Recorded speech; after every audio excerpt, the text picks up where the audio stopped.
Wait for it. Well, my whole screen just blipped. Sorry, everybody. Welcome, everybody, to the X1Bros. How are you doing? This is the podcast number 402, I believe. Can you believe we're on 402? We didn't even know we were on 400. I know, that was pretty funny. Last week we were like 401. Wait, Yeah. we had a 400th episode?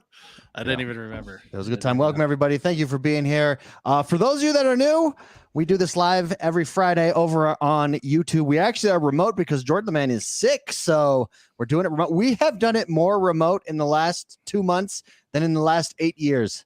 Yeah, it's true. Interesting. Well, minus year one. Year one, I think we were exclusively remote, right? For like 5 episodes, I think. Yeah, that only sounds 5? about right. Yeah. Those are some good times. Anyways, if you like what you're listening to, you enjoy what we do here, don't forget to head over to iTunes and Spotify, rate, review, and subscribe to us. We actually have like 80 reviews. Let's see if we can get over 100 on Spotify. I think we're closing in on 600 on iTunes, but rate, review, and subscribe to us. It helps the show. Share us with your friends and come subscribe to us on YouTube. If you'd like to support the show, you can do so by becoming a member over on YouTube. Just hit that membership button, get a sweet, sweet loyalty badge. And shout out to everybody in chat right now for being here with us live. A lot of big stuff happened this week. Let's start with the Metacritic news.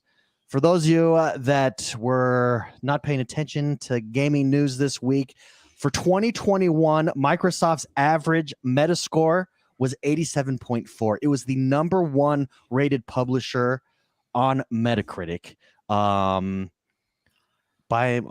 pretty wide margin. Sony came in second place with an average Metascore of 81.3, and then Humble Games came in third as publishers. My question for you guys is, does this matter? What does this say, if anything?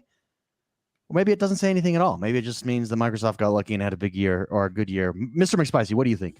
I don't know if lucky is the word, but does it matter? To some people, yes. I think a lot of people need a chance to pat themselves on the back a little bit, and this is one of those cases. It's kind of like, David, it's kind of like a dog.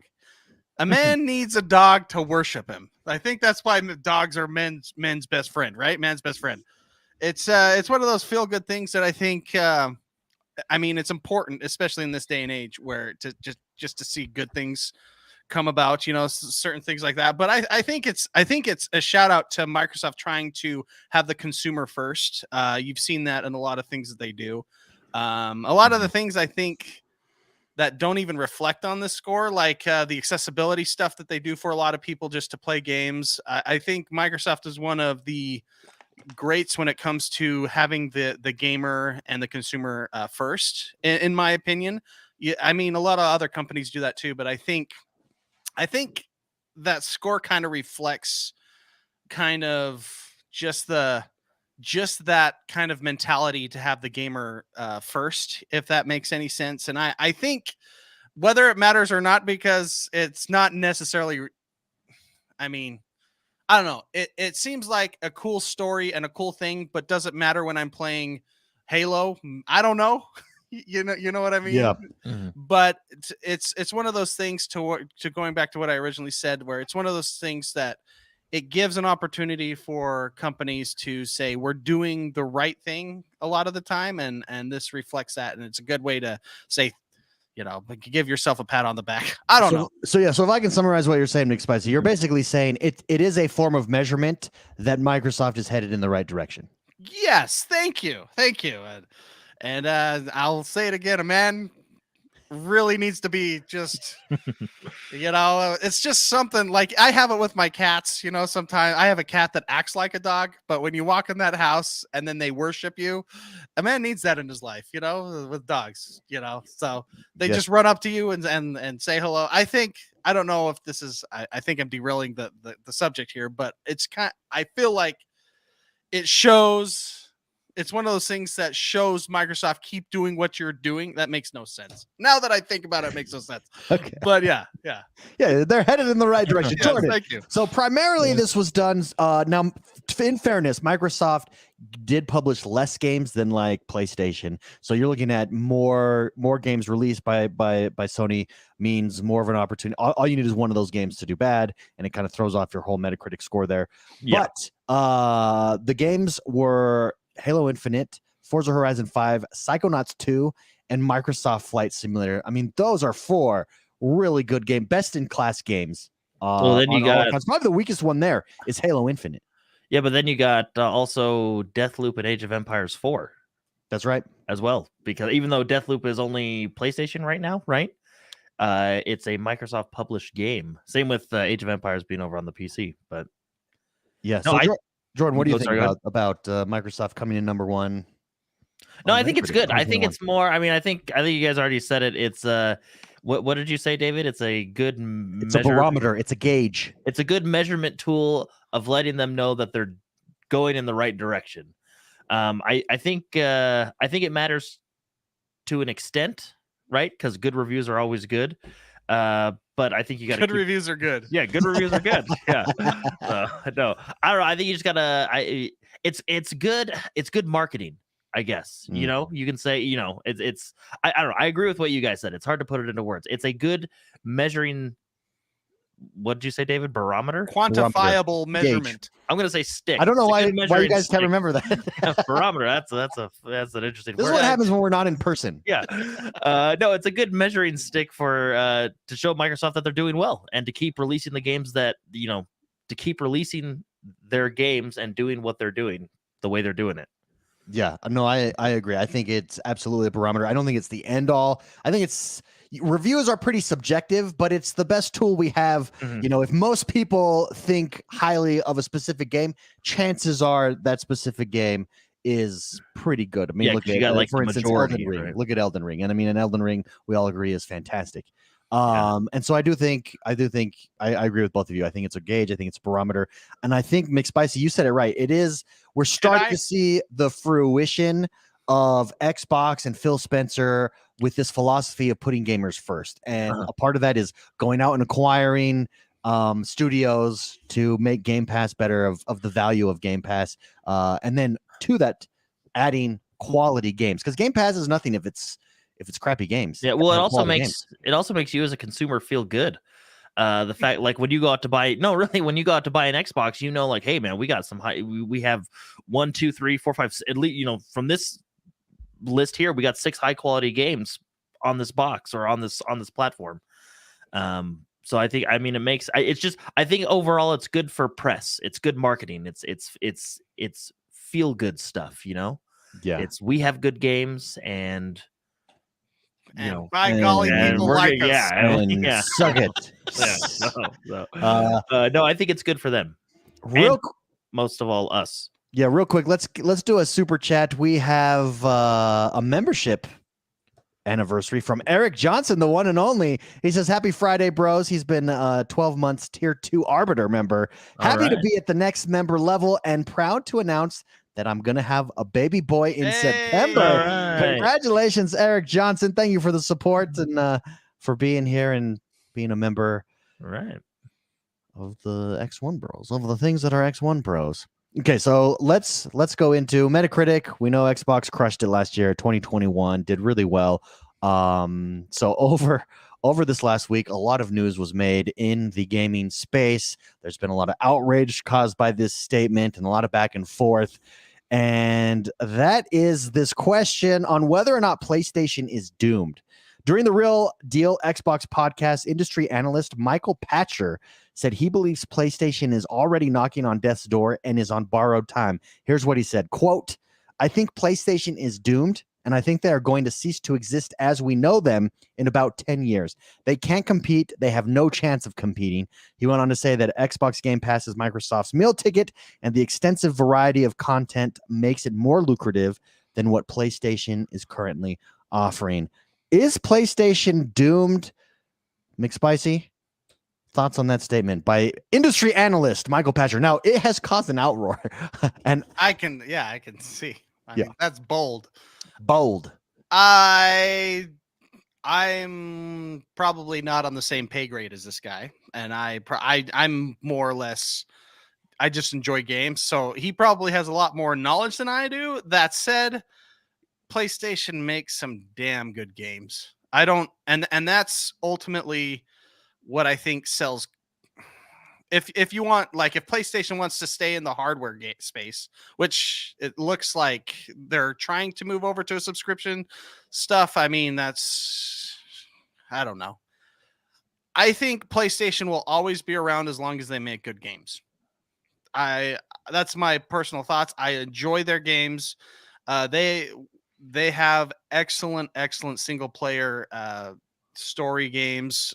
I think no one can touch them when it comes to that. I mean, God of War, Spider-Man, Last of Us, they have hit some really good ones. And if they keep doing that, I don't see them disappearing. I don't know if doomed is the right word. They with how Microsoft is doing things, maybe they fall behind, maybe they take a lesser piece of the pie when it comes to the overall gaming space.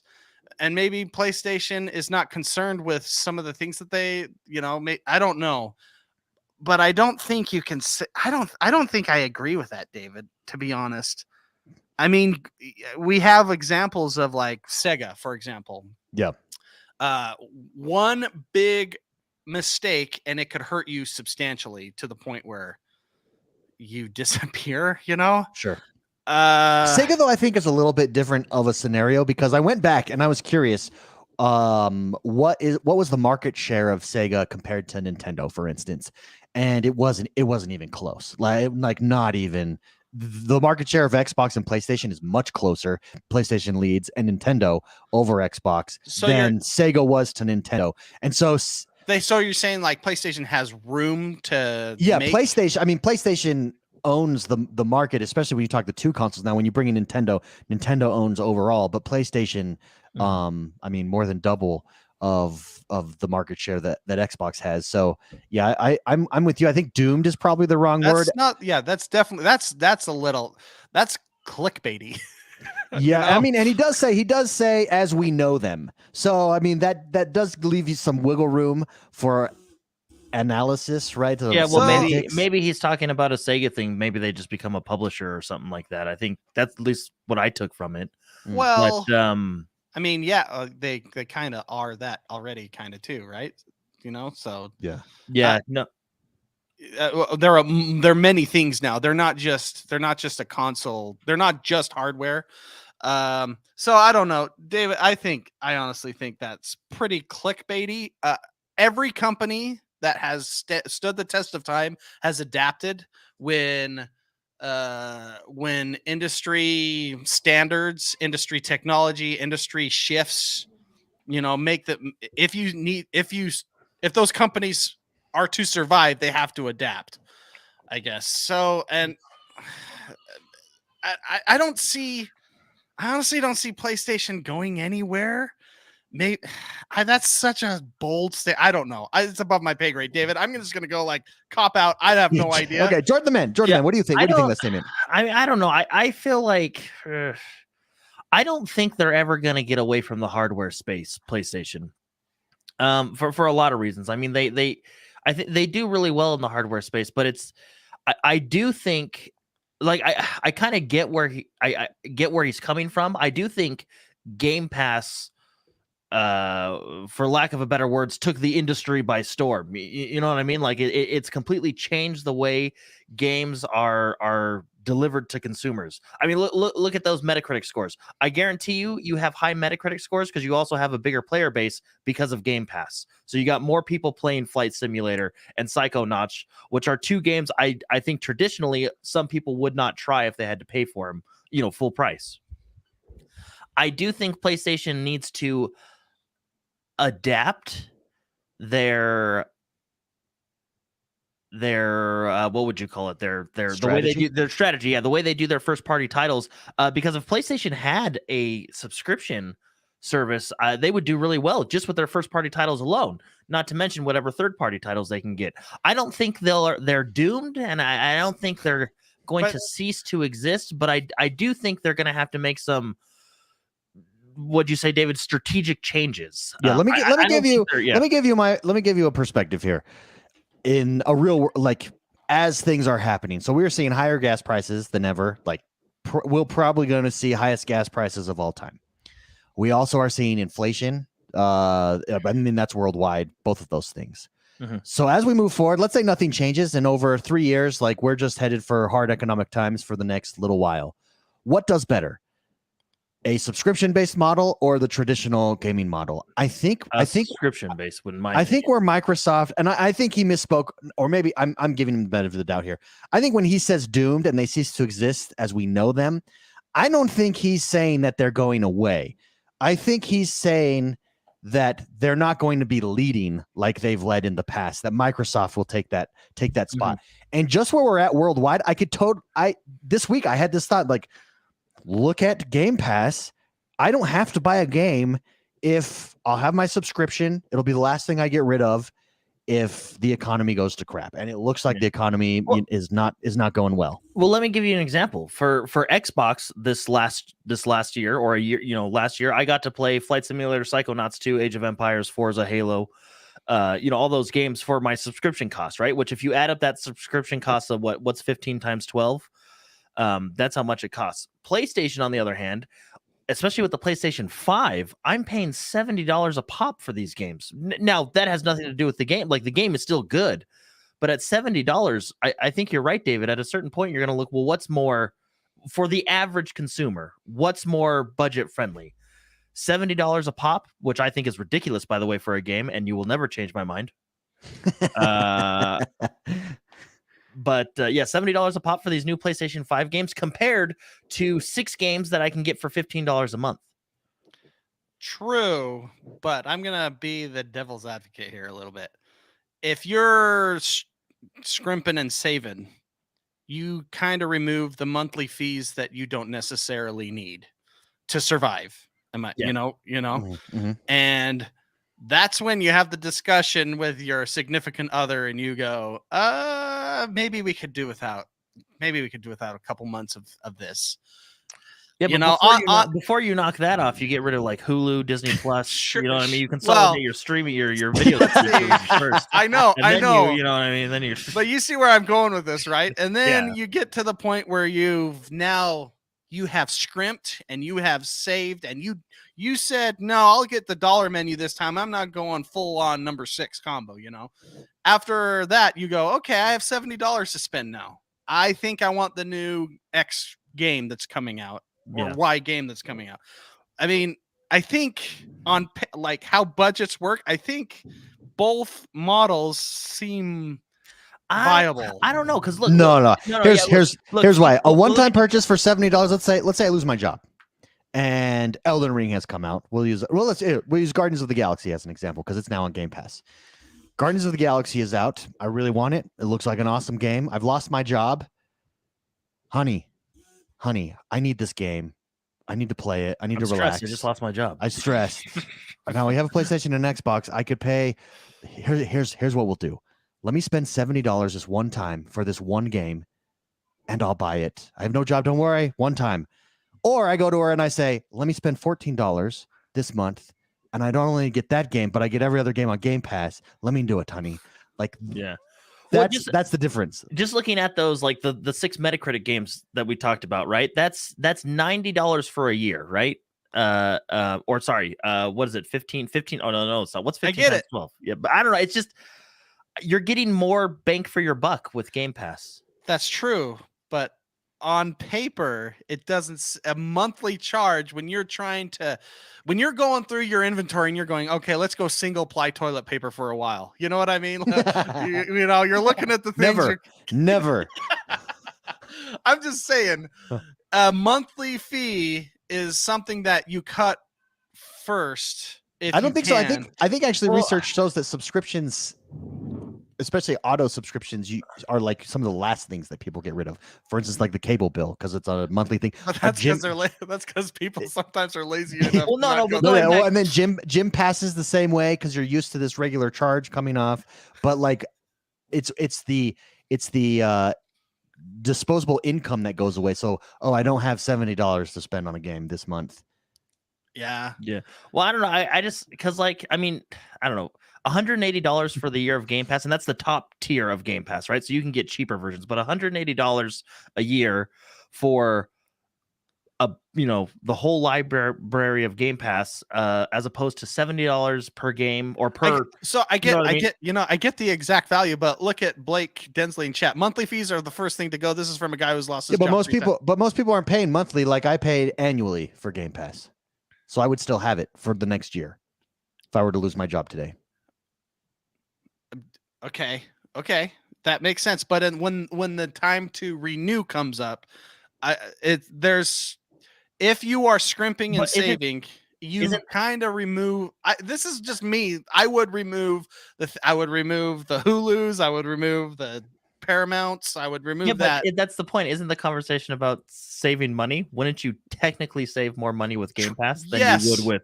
But there's that mentality. Mark is saying it's psychological. To cut the things that aren't like subscriptions go pretty like they're not necessarily needed, but impulse buys, when you have that in that envelope, the cash of $70 that you've saved up, that's when you get the game. So I'm just saying that there's a mentality with some people, including myself, where the subscription service may go first, but then if you have that saved money for the God of War that comes out, or the great games that come out, even Halo, if you want to buy certain things for that, you would go, okay, I don't know. Well, I think we've lost the plot a little bit here. We're talking. Yeah. We are. Now we're talking about saving your money monthly. What am I doing wrong? No. We kind of went off track here, but the question, I guess, is PlayStation doomed? I think the answer for all of us is no.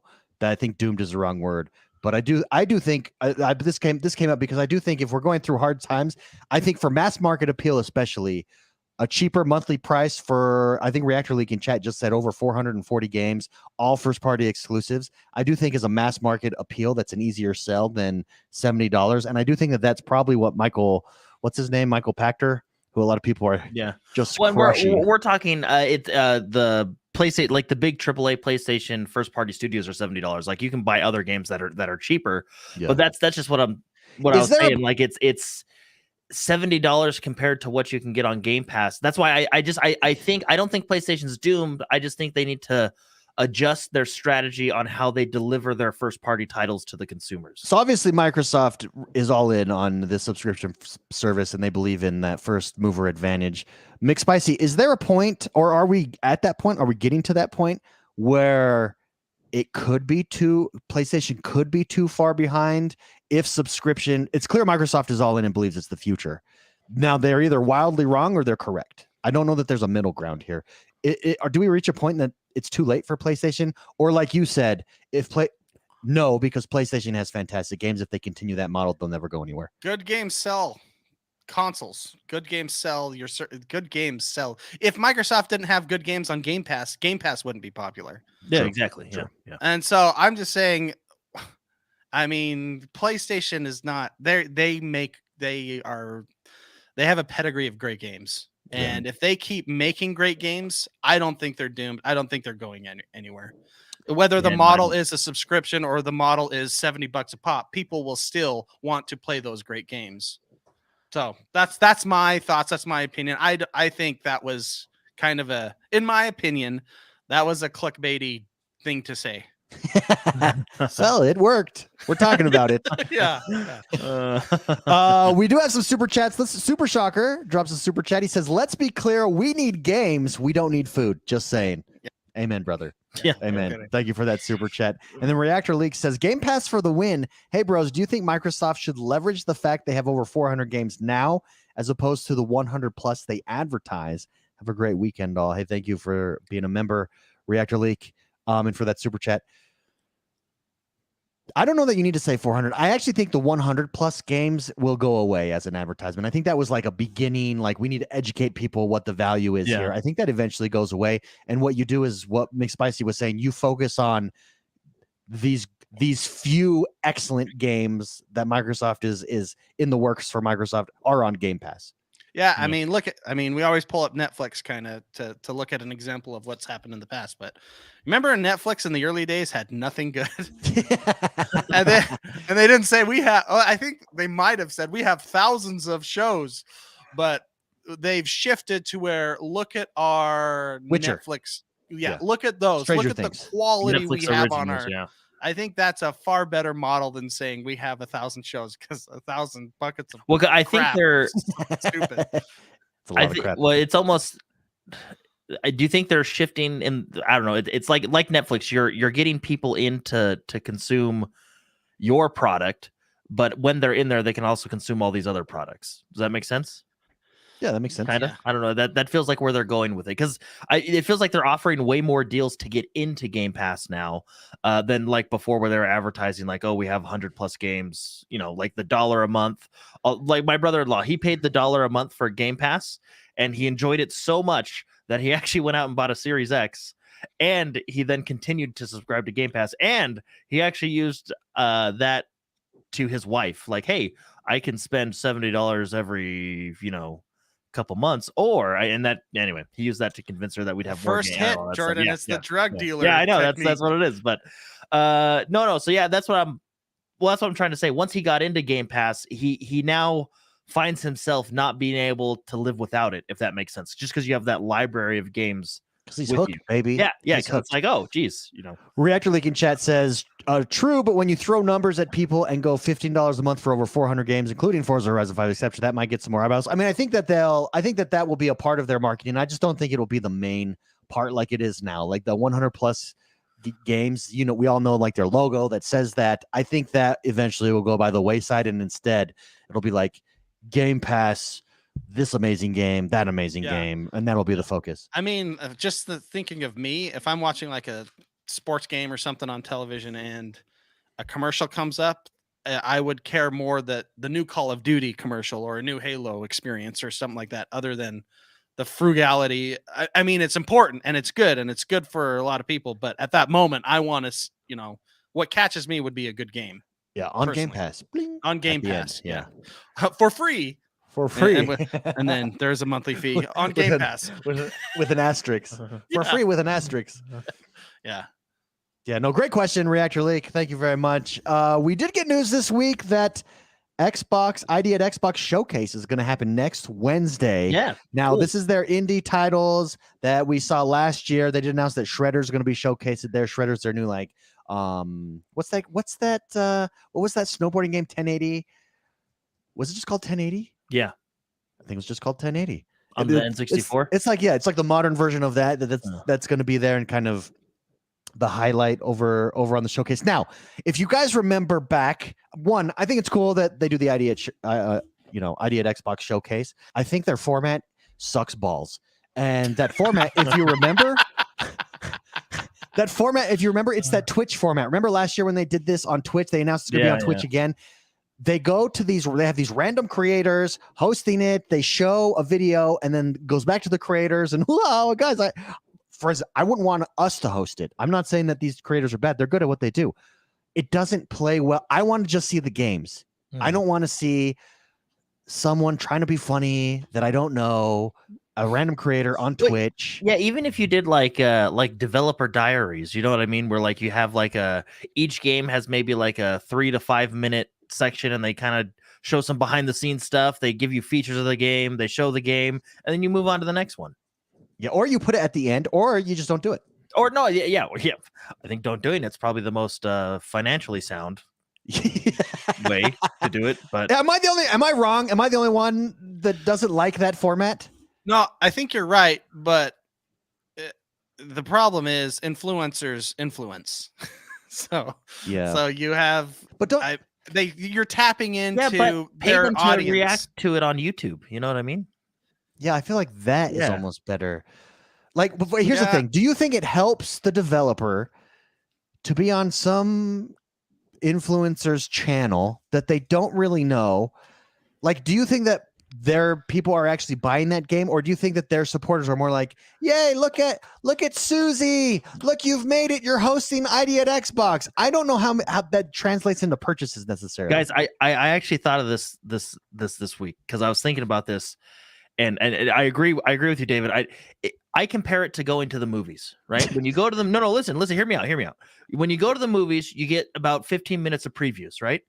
Imagine after every preview, some guy came on and said, "Hey, let's talk about that for a minute. What do you think of that?" You know what I mean? Like, that's how it is. Some guy from Twitch. It's not Some what guy I from want. Twitch. I Let's just talk want about the this. Hey, we previews. sat down with the Yeah, I just want the producers and the previews, you know? directors. Hey, what did you what was your inspiration for this? And it's like, I wanted to see the movie. I don't want to see it now. Yeah. Well, and like I'm okay with like a developer diary thing where it's like a vid doc of the developer saying, "Hey, we made this game. Here's our features. Here's the trailers and stuff." But that's I don't know. That's what I compare it to. These game shows. Going to the movies. When I go to the movies, I don't want to have an interview or a talking time between each preview. I would just like to see the previews. Talking time. With Jordan the yeah, man. Jordan, I get it. David, I get it. But the reality of how it works is they have an audience that they want to tap into, and it sucks. Like I would rather spend 10 minutes watching previews than 3 hours watching previews for 10 minutes and then have all that crap in between. I get it. Jordan, I get it. David, I'm curious if it works though, because if it worked, they'd do that with their main showcase. They don't do that with their main showcase.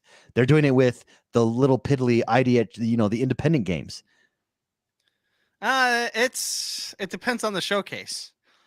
Because I've seen a lot of showcases where I'm like looking at my watch going, holy crap, get on with it. I want to see what's going on.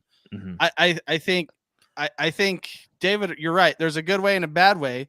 And unfortunately, the bad way gets more people watching than the normal way. Yeah. Well, look, hands down, the best people to do it, whether it's indie games or regular games, is Nintendo Direct. The way they do their directs is because they do the same thing. They come out and they talk and they go, but they don't overstep their welcome. They come back, they talk for a minute or two about the game, and then they snap their fingers and they go to the next one. They're cognizant of. They respect our time. Yes, they do. They do. So, and then if they want to go more in depth on a certain game, they have a Nintendo Direct Pokemon or Nintendo Direct Smash Brothers. You know what I mean? I think Nintendo does their conferences the best, and I would prefer Microsoft and Sony follow that model. Yeah, but they won't. But then you don't get Pokemon, or you don't get other streamers that have a massive audience looking at your stuff. But it's just the reality how it works. To your point, Spicy. To your point, Spicy. Dieter Pinklage in chat says, "I think it works. It has worked on me in the past. Watching a streamer I like play a game has gotten me to pull the trigger a couple times. I would say though, Dieter, you watched him play the game. This is different. We're talking. You didn't about watch him different. talk about the game. I think, and interview someone and try to be funny, and it's just so hokey. Yeah. Not everybody is Ryan Seacrest. You know what I mean? If they want to do this, they should do it on OnlyFans. I would watch and respect that. Yeah. Like, don't do it on Twitch. Do it on OnlyFans. With Bathsheba. With Bathsheba, dominatrix interviewing some stuff. Like, then I'm there. Like, at least. Well, then yeah, things would get interesting for sure. That would broaden the audience. Maybe Devolver Digital. See, I could see Devolver Digital doing something like that. But see, even Devolver Digital, the way they do their showcases is really good. Other than they do have those things at the beginning and the end. Now they're so outlandish. Those things, remember those videos, Mark, David, where they would like the CEO like went under surgery and she became a robot. Oh yeah, that's an annual story. The thing is, it's so out there that you don't care. You're like, it's okay. But again, they just go through their games. You know what I mean? They have something at the beginning, they have something at the end, and then that whole middle part is they just go through their games. Oh, that's how. It would basically, David. You want the cliff notes on these showcases? You want the? What I want is like the E3 showcase where like the big one just shows games. Maybe the developer comes out to introduce the game. Yeah, give you a couple features, ideas of what the game is going to be, and then move on to the next one. Ways not to do it. Reactor like triple Xbox showcase on OnlyFans. Ways not to do it. The Game Awards, not a way to do it. The Twitch. They're trying to min-max their advertising dollars, David, and the way you do that is to just tap into a market that already has a bunch of people watching them. That's the reality of how we are. I get the you want as many eyes on it as possible. Here's how you do it. If that's the case, here's how you do it. The slap fighting championships in Russia. Yeah, they were on Logan Paul's channel this last week on YouTube. partnered with Arnold Schwarzenegger. Now that's how you publish. That's how you min-max your dollars. One creator That's exactly. with a big name, just show the product. We just had slap fighting. That was it. Just girls and guys up there slapping the shit out of each other for 2 hours. and then sprinkle in some gameplay of their game. Well, no. But what I'm saying is, if you're Microsoft, ID at Xbox, just go to one giant, go to PewDiePie, go to Mr. Beast, one giant creator, say, hey, you don't even need to be there. We just want to put this on your channel. Done. You didn't even need to be there. Just put it on your channel. Yeah. That would do it. I mean, I think we're just now talking about traditional broadcasting. You're just putting commercial. Yeah, that's what this is turning into. Anyways, David, I agree with you, but that's just how the world works when it comes to showcasing stuff. If there's a way to do it where maybe we do it like, I don't know, maybe you have them just have the influencers announce the trailer, is like an Oscars. Yeah. That I think is fine. It's the like in between, like. Yeah, do you think because 3 hours? Oh my gosh, 3 hours of this? 3 hours of hokiness. Well, do you think because it's indie games, they need more? They do it that way because it's indie games. Like, for example, when Nintendo Direct does a Nintendo Direct, they do their Direct, and then like all the big Nintendo creators react to that Direct. You know what I mean? So they're getting like the best of both worlds.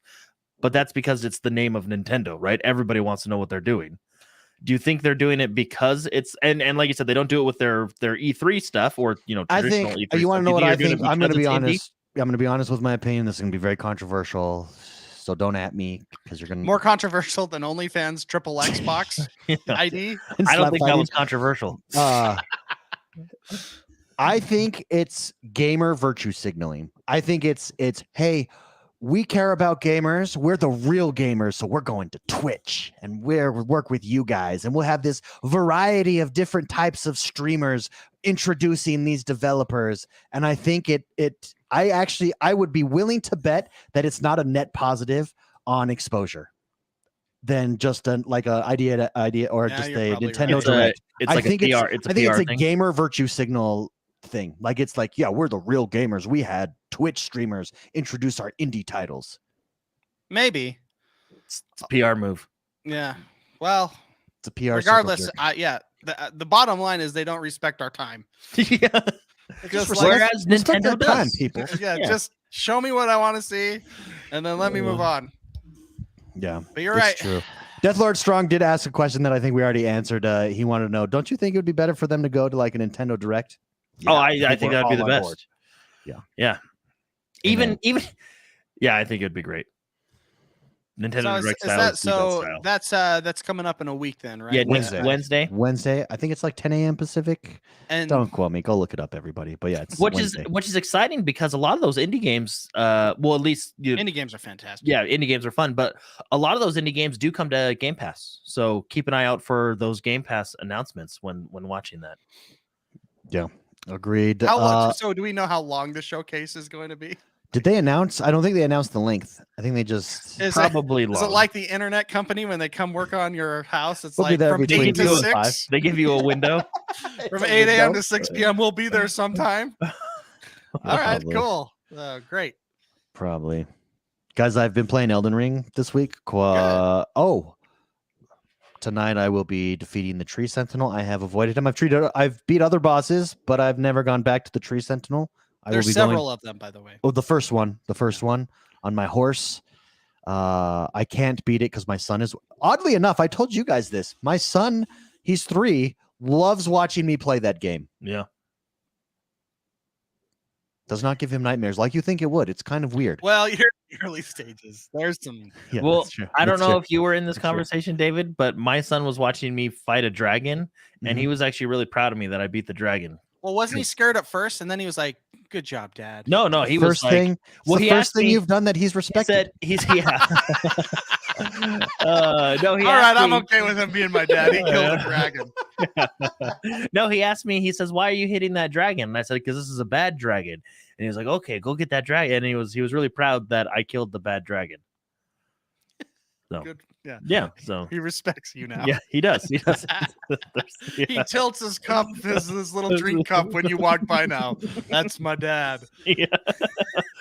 Yeah. Did you guys play anything else this week? Or are you guys still all in on Elden Ring? I know you've played a lot of Elden Ring, but have you jumped into anything else? No, I'm all in on Elden Ring, and What else is there?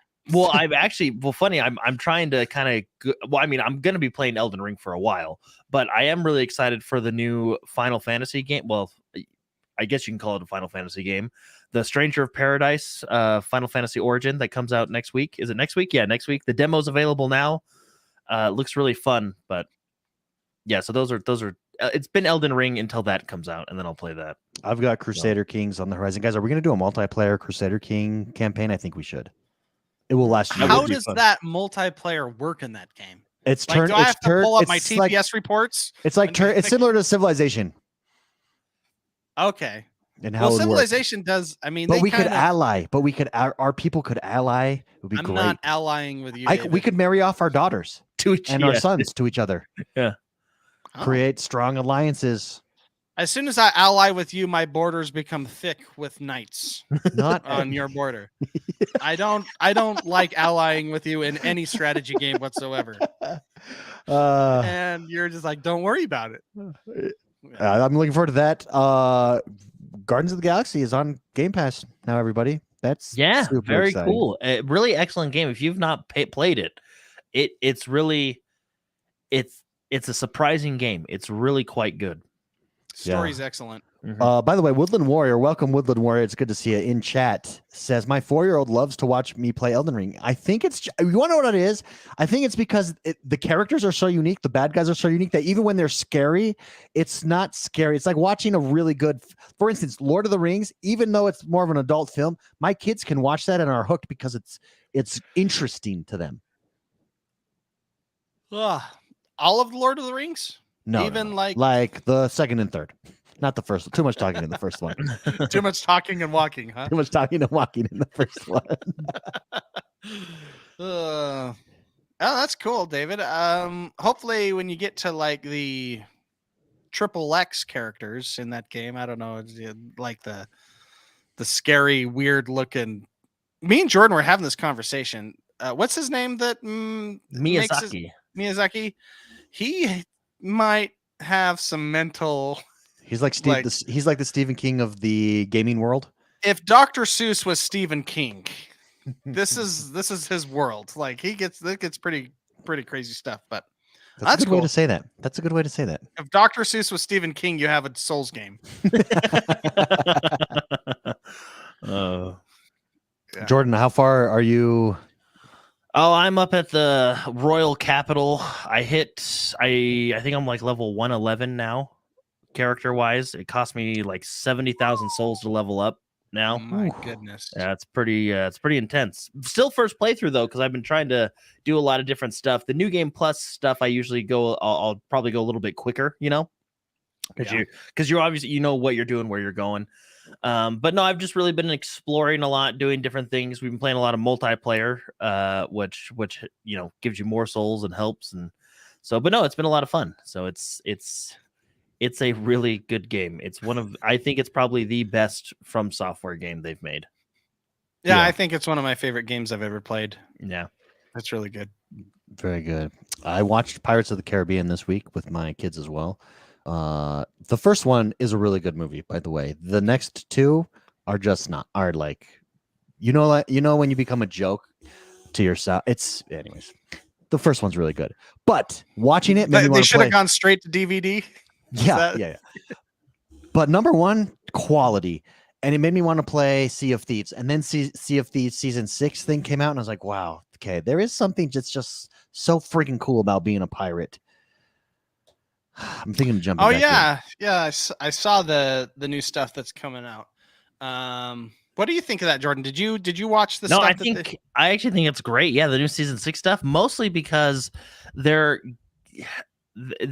gearing it towards people that don't have 10 hours to play, which is great, because sometimes when you go to like a Skeleton Fort or you go on an adventure in Sea of Thieves, you're in it for the long haul. It's an extended adventure that could take multiple hours to complete. What I like about these new forts that they're doing is Aren't they on demand too? yes. Like, can't So you just? they're on demand, and what I like about them is they're made for a shorter play time, if that makes sense. You know, if you only have an hour or something, you can go and do it. I think that's a good move by them, and I think it'll be a lot of fun. And it's adding a new fort, a new style, new scenery to the game, which is always nice. But yeah, no, I think I'm excited. I think season 6 launched, was it yesterday? It's out now. I know. I think it was either yesterday or the day before that it came out, but it's available now. Yeah. Yeah, and It's Mint in chat brings up another pirate game, Skull and Bones, and we've actually seen some movement on Skull and Bones, and it looks like we're finally going to get how many years has it been since we played that at our first E3? That's like 2018, 20. So long ago. 2018. Here, I let me think. actually look it up. I think we're starting now. What we played was fun. Do they miss? Do you compete with Sea of Thieves though? Well, Sea of Thieves is like different. This is going to be more. This is like the oriented. shooter version of that. Yeah, this is going to be Yeah. more like combat oriented, where I think Sea of Thieves is more adventure oriented. Yeah, it's not combat. Not combat oriented. Definitely not combat. Even though there is combat. Even Yeah. though their new update is going to cause combat, it's not combat oriented. Where yeah. So This that's what is it much that's what it is. Skull and Bones and Ubisoft have opened up applications for public testing. Yeah, it's a pretty small pool from what we know, but basically it's the first we've heard. Basically, it's confirmed that the game is still moving forward. So At which a is good. very slow pace. Speaking of slow pace games, did you see that Overwatch 2 is now they're requesting beta stuff in April, I believe. You can actually get Overwatch 2 beta request, sign up for it. And I think it comes out in April, which is funny because the next OWL Overwatch League is going to be in Overwatch 2, but they haven't even let the players play it yet. And it's coming out in May. And so when you have the pro players that have not even played the game yet, a couple months away, it's kind of funny that, which kind of actually has a little bit of red flags to me a little bit, but they've just this week, I don't know if you saw that, Jordan, David, they announced that Overwatch 2 beta, you can sign up for it and hopefully you get it. I've signed up for it. I'm excited to see if I can play it. But that should be soon.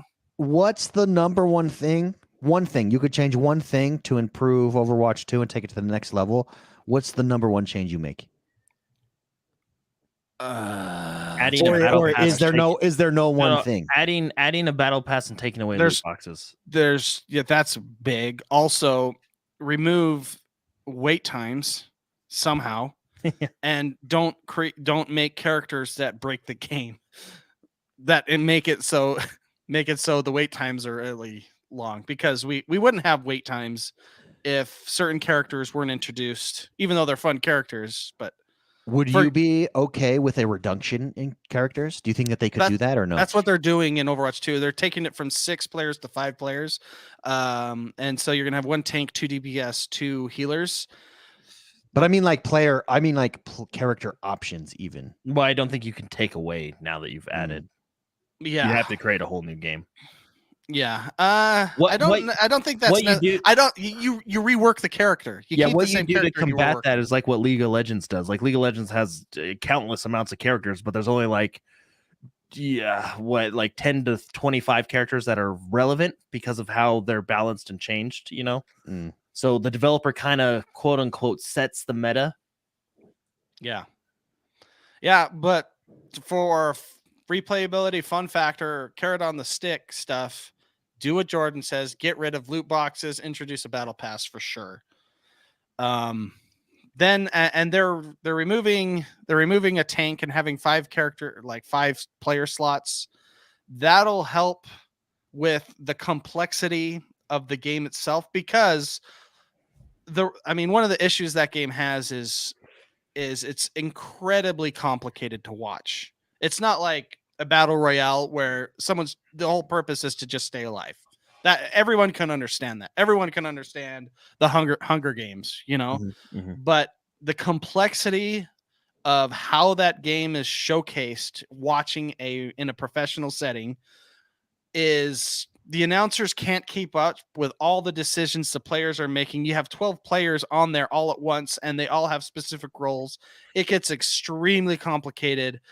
So players that or viewers that maybe are new to watching it, it's not a desirable thing to just be completely flabbergasted and confused with the cameras continuously changing. Do you think if they had a broadcast camera, like maybe a bird's eye view? They do. They have. Oh, that. they do. Oh, they do Yeah. have that. Okay. It's just an extremely complicated game, and the broadcasters try to appease their audience with the complexity, in my opinion, of saying what's going on, which makes it not user friendly or viewer friendly for new viewers. Mm. It's really, it's just a complicated game, and I think to try to fix that, they're dropping it from 6 players to 5 players on each team, and that also has the added benefit of making, I think, queue times less because there's more games going on by whatever percent that is, 9%. There's 9% more games because you're moving 2 players. I don't know what that number is, but anyways, it's. I just thought that was really, really funny. Speaking of about time, a game comes out with a beta and stuff like that. Isn't it? Well, maybe it's okay because aren't they playing the same game? It's just a new mode. That's why this thing is so confusing. So it's not a number 2. Yeah, it's just Overwatch 1.5. It's just like a DLC. That's also funny too. But it's hilarious, in my opinion, that the new Overwatch League is supposed to play Overwatch 2 in the next season in May, and the players have not even had a chance to play it yet. That's like having an NFL team not know the rules of the football game, and then having, the season coming up in 2 months. How do coaches deal with that? How do the players learn? That's kind of red flaggy to me. You know what I mean?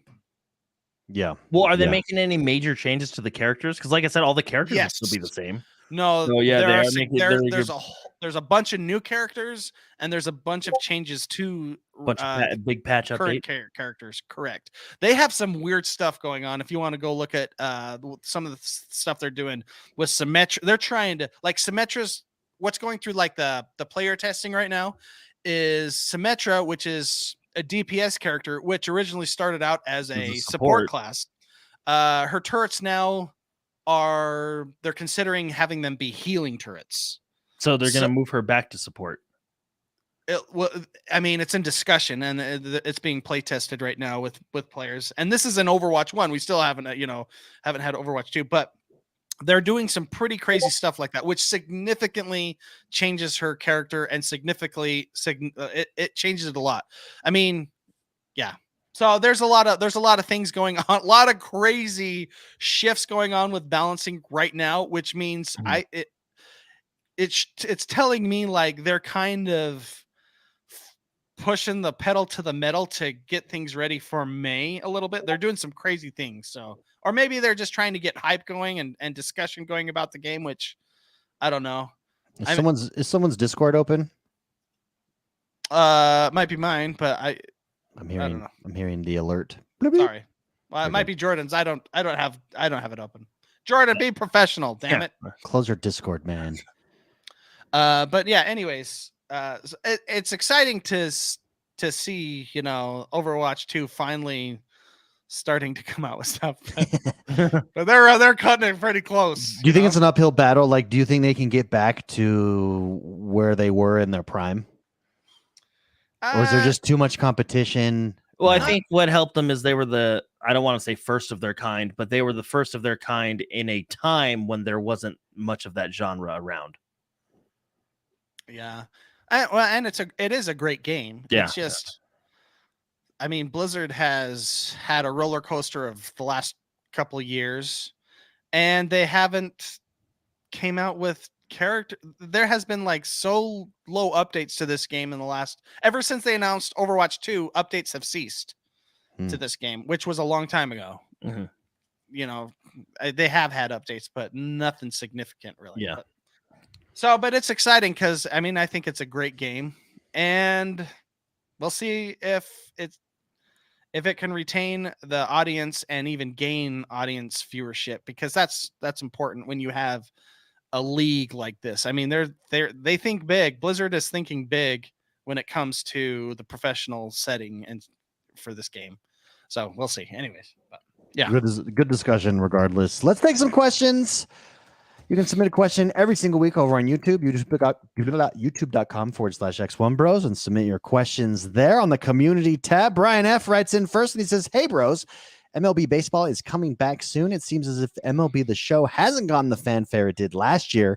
Do you think it has more to do with the lack of real life content due to the lockout, or more about how it was major news last year of a Sony developed published game coming over to Xbox, and except for the baseball enthused, it just isn't that big of a deal anymore?" Brian, if that's a great question, I think it has 100% everything to do with the lockout. So for those of you that don't know, if you're not into baseball, the baseball has been on strike. They finally came to a deal, and I think, what is it, April 17th, I want to say. Let's see if I can find it. Anyways, in April 7th, so I don't know why it's 17th. April 7th is when, baseball will be back.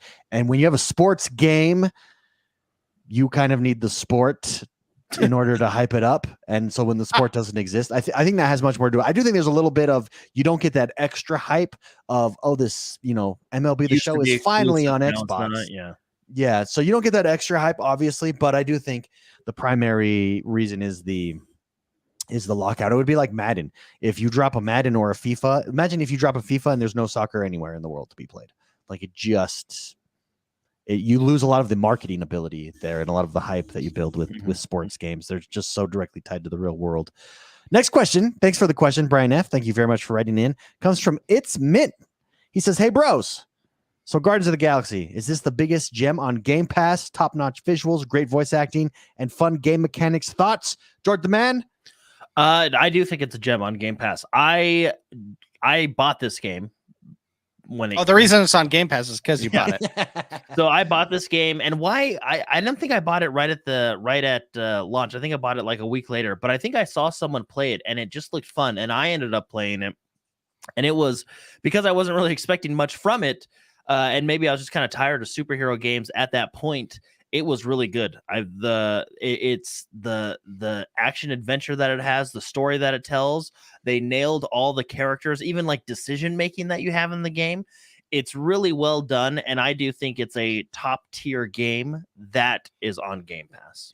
What they do really well as well is the dialogue when you're walking, the characters interact with each other while you're doing something, and that's how they tell the story, and it's so good. Yeah, it's a well-written game. Yeah. And it has that comedic what would you call it? Silliness of like Guardians of the Galaxy while still being in a serious situation. Like you said, it's well written. It's really good. So I 100% think it's a gem. I think it's a top tier game, and it's on Game Pass. Yeah. Spicy, anything to add? Take away? The question is it the best gem? Yeah, the biggest. I'd say it's in consideration. I mean, you have a lot of good ones, a lot of good ones. But I mean, if you want a single player game, that's a dang good one. I think it was my game of the year last year. I think I gave it that. I love that game so much. It's fantastic. So yeah, I agree. It's either it's top 3 right now for me. Ooh, there you go. It's Mint. Great question. Thank you very much for writing in. Back to our sports question. Cooper says FIFA would do well regardless. You might be right there. They might. Okay, better analogy. It's like selling a FIFA World Cup game when the World Cup isn't happening. It just doesn't make sense. Actually, remember those Olympic games that used to? Remember the power pad? Oh heck yeah! Where you would get down on all fours and go like this instead. Oh, yeah. Well, I would do. My friends was always set up next to his dresser, and so I'd run and do the long jump, and I just hold myself up on the dresser. we need a new power pad game. I mean, we had Dance Dance Revolution that had a pad. Yeah, that was pretty good. Okay. I have never played pad game. I've only watched people play it. I have never played. Well, the Dance Dance Revolution. I think you never have. It's really good. I believe like the Wii motion controllers and the motion controllers have replaced power pads. Yeah, that's true. Like Beat Saber, for instance. Yeah, because I mean they do the dance. What's that? Let's Dance. Yeah. Yeah, just to make sure. that's they're power padding it with They're power controllers. padding it in the air. It's now an air Yeah. version. Yeah. So Wow. those still exist, David. You missed Dance Dance Revolution for real? Have That you was fun. Yeah, I did watch the CES demos, by the way, of haptic gloves. So Really? cool. So think of in the future what it does. So like, let's say there's an object in a game, a doorknob. The glove simulates it feels like you're holding on to a That's doorknob. so cool. It's so How far cool. away are we from Cyberpunk 2077 augmentations? I don't know. Full on surgery augmentations. Yeah, because it's gonna happen. You know it is. Imagine being able to hold a sword and the glove simulates the weight even, or the I don't know how it would do weight, but just the grip of the sword, and it feels like you can feel the details of it. If you can do ice in a cup with a Nintendo Switch controller. Yeah, but that's just the beginning. So who does that go through? The safety department, right? Because what if the glove malfunctions and it simulates something falling in your hand? Yeah, it's Jordan. It's Sword Art Online. Does that go through? You know, there's a safety chip that prevents pain, just like breaks, Sword Art Online, or like Doc Ock from Spider-Man, the little safety thing on the back. Yeah, if that breaks, you're out. You're screwed. Yeah. Some hacker hacks it so it actually causes pain. Yeah, that's scary stuff. Well, I think So I'm wondering because I don't think it applies pressure. I think it stops on a shape. You know what I mean? But it simulates that. What if you do that and it just I don't know, makes the shape go backwards and your hand break? I don't know. You know what I mean? No. I think so. It doesn't move. It doesn't move. But let's say there was a lever. You could feel the lever. You could feel the lever because it would stop where the structure of the lever is, as if it was there in real life. What if it breaks and doesn't not stop, and then you just got the claw? You know, yeah. I'm telling you, what I would like to see. The everyone in chat is making fun of our hand motions. For those listening, it's a little suspect. Wasn't there a South Park? Wasn't it their game they came out with? Didn't they have the smeller? Yeah, that's right. Smell the smells of the game. This is it's the future, guys. We're getting next level, baby. Next level. Well, I was actually thinking about that because Elon Musk is doing a whole bunch of stuff with brain augmentation on pigs and stuff like that. Yeah. For Neuralink, I think is Neuralinking. Yeah. How close are we to really Cyberpunk 2077 blades coming out of our hands? Maybe not blades, but just devices.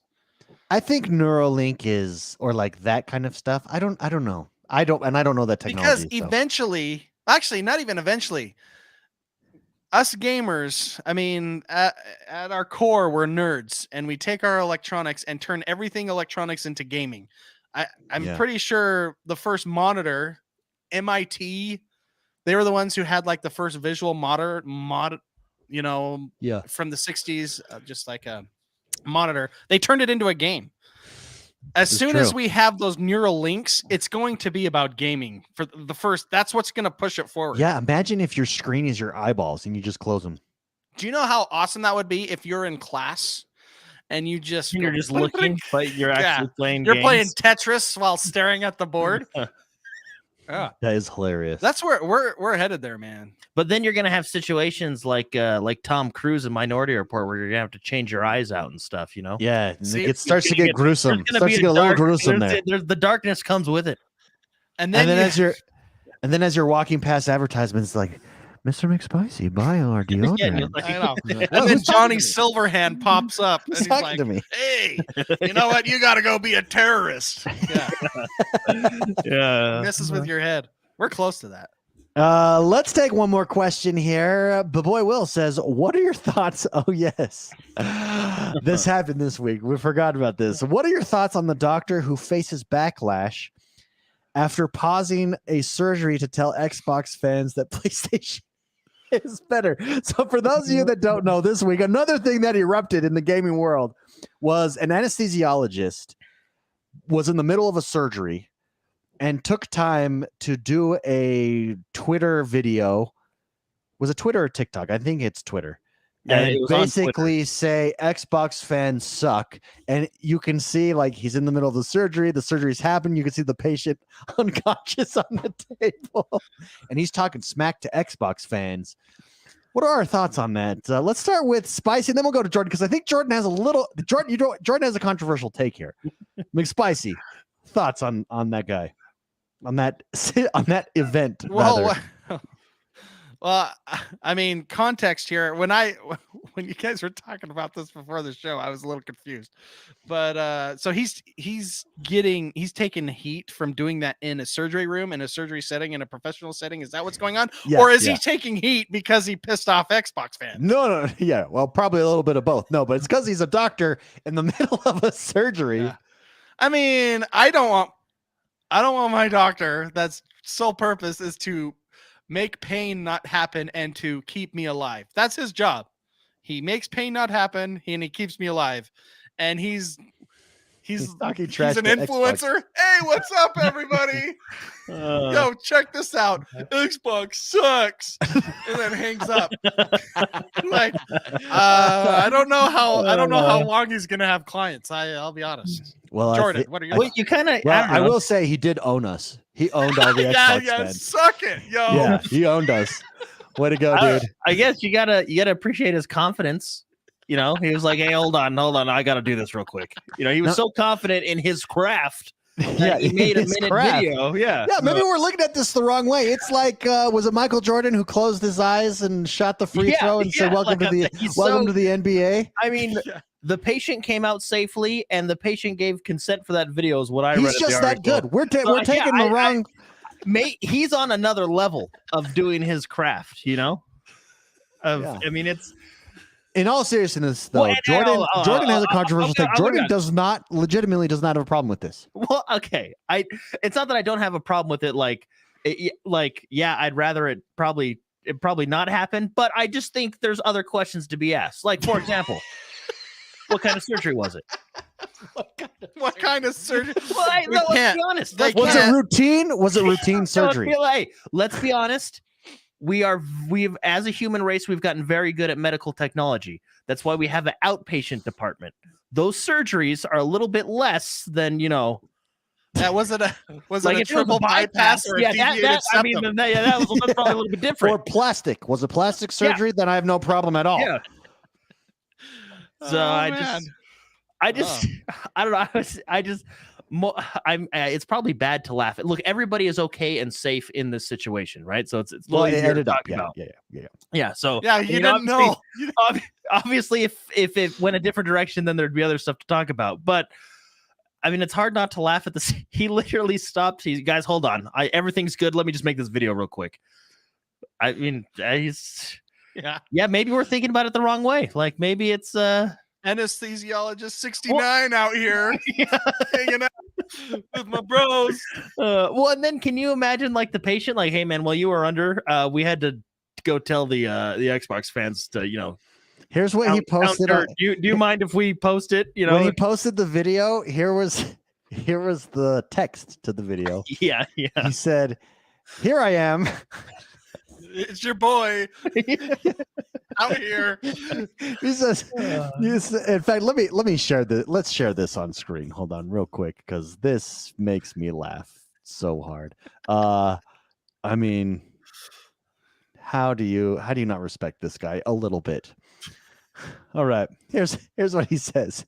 "Here I am after inducing anesthesia, intubating, and putting a patient on controlled mechanical ventilation for a laparoscopic cholecystectomy case in Oregon. Slandering my identity and profession because you Xbox can't argue facts.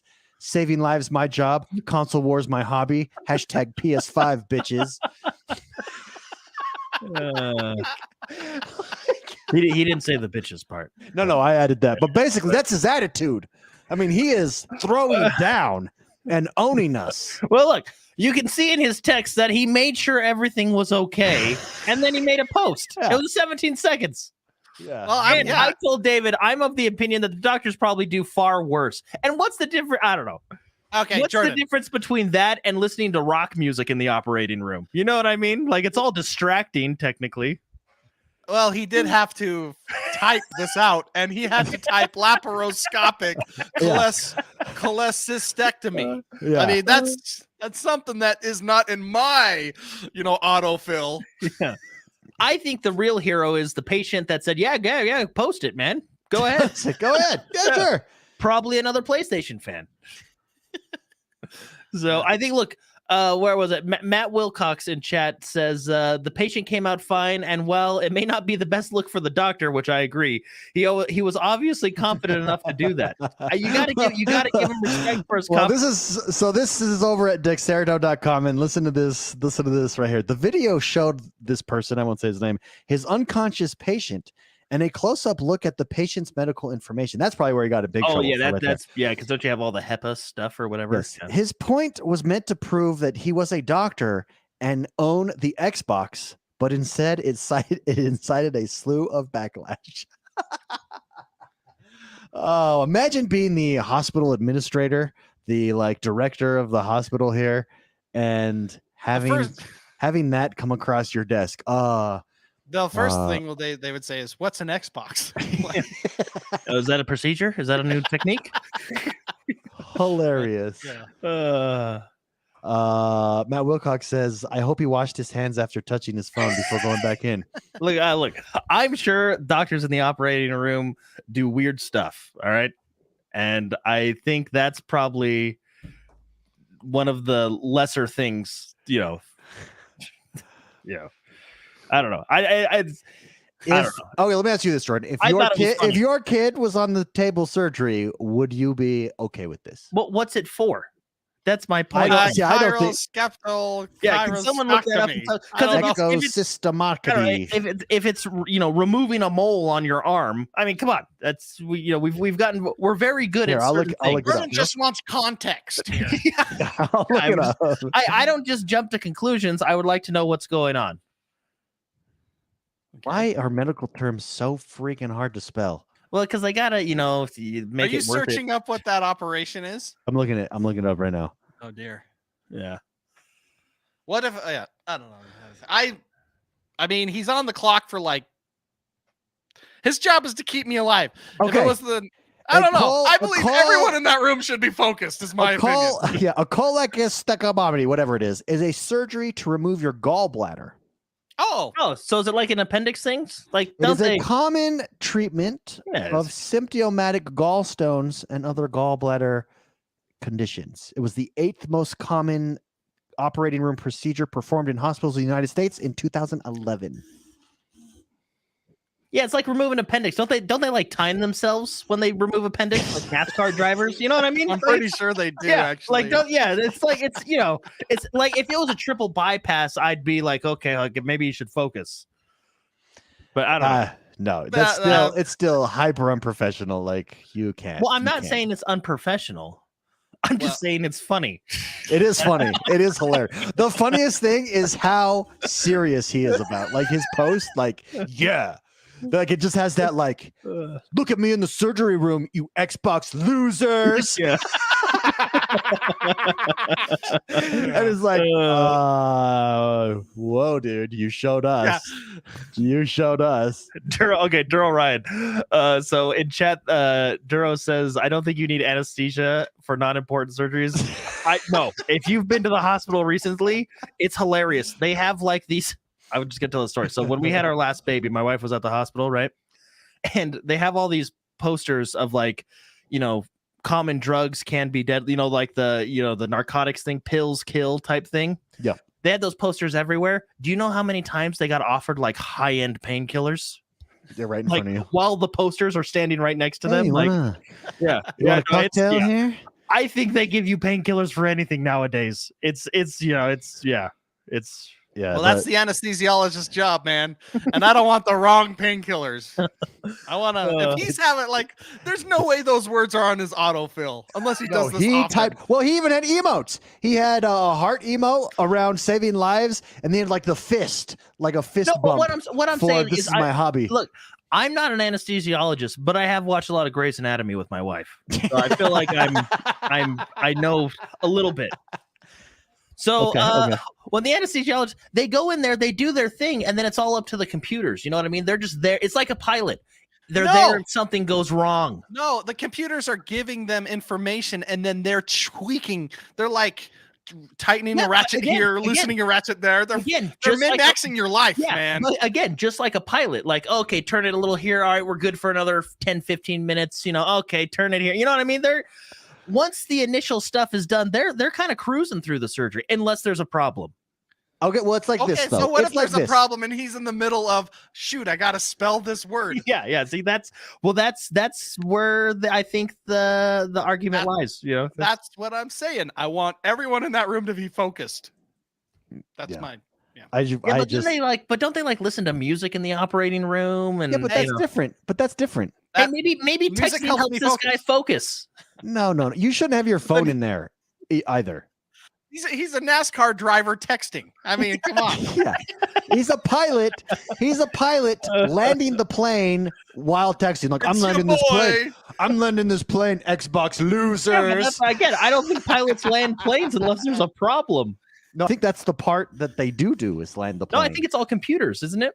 Remember, Jordan, when we were flying into LA for E3? No, I think the pilot, I swear he sneezed. That dude was probably texting. He was probably hey, it's your boy. It's your boy. Xbox losers. I have played simulator. I have played Flight Simulator. That guy took the IFR off, or whatever that is, the flight instruments. That guy, he wanted to show his colleague or something what he could do. He was probably showing, hey, I could text this out, and he was like, hey guys, check this out. I'm gonna land it manually.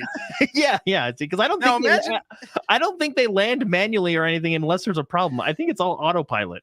Now imagine him spelling the word kyroscopotomy or whatever that word. He had to spell that out. Yeah. Also, another question I would like to ask. At what point during the surgery was this? Was this during close-up? Was it right before opening? You know what I mean? Like, was it actually during the surgery or what? You know, I'm just saying. All valid points. Yeah, I would like, the world nowadays is all about just blame the guy, no evidence. I would just like to see the evidence of there's a video of it. I believe we have the evidence. We have the evidence. We even know the type of surgery, Jordan. No, but I'm saying, was it during we even saw the patient and the patient's medical records. Yeah, but was it during close-up? Were they you know how when you go into surgery, doctors are like, all right, this is Jeff, he's gonna do this and that. Was it during that process? There are certain professions where you could do that video and it would work. For instance, if you're like a high-rise construction worker and you're standing on a beam, suck it, Xbox losers. That works. Well, that's only he's making his life's in danger, not the person. If you're a fighter and you just knock someone out, suck it, Xbox. you know, works. Oh, well, here's my question. This profession, you cannot do that. Hold on. Would you be less upset if it was before the surgery even started? Yeah, if I got to take a picture with him, yeah, I'm down. Yeah. No. PlayStation rules. No, what I'm saying, yeah. What I'm saying is, like, if it's at a non-important part of the surgery, right? Like during close-up or during, like the pre-check stuff or whatever. Yeah, but this guy was under. Like, he was under that, so he's in the middle of the race. He might not be on turn 3, but he is still driving that car. Isn't over. That's the point. Well, they put you under, and then they start like 15 minutes later. I don't know what hospitals you go to. Yeah, you're going to some weird hospital. Hold on, my wife was in and out, and Chad is telling me Duro said all landings are manual, so I didn't know that. I thought they were automatic. No, because with the that's why controller they are. Yeah. With the controller they are. Yeah, on a video game they are. Yeah. But boy, Will, thank you very much for submitting that question. Appreciate it. Everybody, that does us for this week. Thank you for tuning in. Thank you for hanging out with us. As always. Hey, sorry, real quick. Did you see that the Dr. Disrespect lawsuit? Oh, yeah, he settled, yeah. And he signed a little paper. I saw his little thing. Like, we still don't know what happened, but we do know that both parties do not admit fault. That's so yeah, there's an NDA. How much did that cost them? I'm sure it'll get leaked. Someone somewhere will guesstimate Yeah. quote unquote. I'm sure there's like 9 people on Twitter that have already said, yeah, we know what happened. We're just not going to tell. Maybe he didn't. The Maybe usual he didn't. stuff, right? Let's look it up. Is anybody saying a price? No, it's all NDA. Yeah, it's all. And Maybe he didn't get anything. I mean, there's that possibility as well. Well, they I broke doubt that. their contract, so therefore he got something. I Right? bet you he got a lot. Well, I That's mean, that's the vibe I got. a lot from- for us. Oh, To them, it's change. to Twitch. Yeah. Yeah. Gotcha. Or Amazon, I guess, right? Yeah. Talk about an anticlimactic thing, though. And they never addressed why did he get banned from Twitch in the first place remains unanswered. This is according to PC Gamer. I think we have like ideas, right? They were trying to get out of the contract, or he was using the contract to leverage more money, and they just, you know what I mean? I think, don't we have like ideas? Yeah. You know, finger quotes, ideas of what happened. Yeah. I thought that was interesting too. That happened this week, and it's just like, okay, well, I hope One day. well, whatever. I mean, I'd like to know just because I'm curious. That was like one of the most dramatic things to happen in streaming. Well, the and streaming it's world when 2 it years it's ago. when it happened too. It was my Mixer was just going down, so there was this giant shift, and he was the first one to really go over to YouTube. Not the first one, but he went over to YouTube because he didn't have a choice, so they didn't have to pay him. It was a big deal, and kind of started an exodus from Twitch since then. Really, Yeah. Anyways, I know you're ending the show, but I thought since that happened this week, no, that that's was good. Interesting. That's good. Everybody, thank you very much for tuning in. Thank you for hanging out. Thank you for joining us here. Again, if you haven't, please rate, review, and subscribe to us on Spotify. Let's become the highest rated Xbox podcast on Spotify. If you have Spotify, Yay. go give us a 5-star rating over there. Also on iTunes, it really helps the show. And finally, come subscribe to us over our YouTube clips each and every single week from the show. Go out. That's something that we're doing here on our YouTube channel. It's wildly entertaining and fun. We love you guys. Have a great week, and we'll see you over on Xbox.